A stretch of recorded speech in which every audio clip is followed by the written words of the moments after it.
สบายดีเฮียนทางคณะกรรมการและทางผู้สุขที่เขาลบ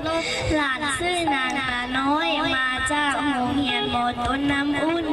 ในคืนนี้หลานจะมาร้องเพลงในบทเพลงที่มีชื่อว่า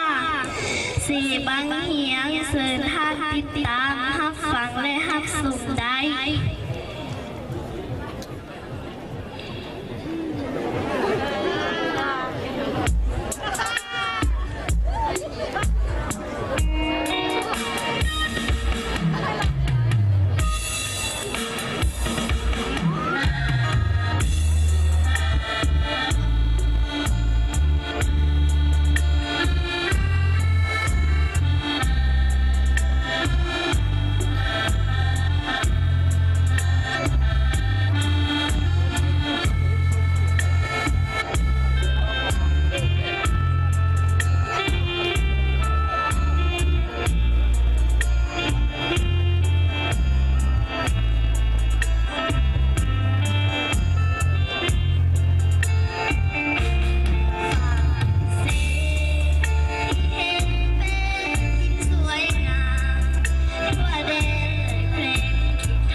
ขอ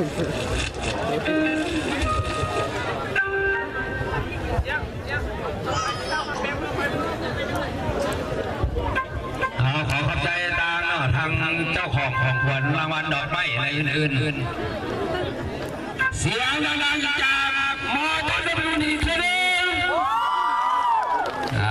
เอาขอเสียงที่นี่เนาะมอต้นน้ำอุ่น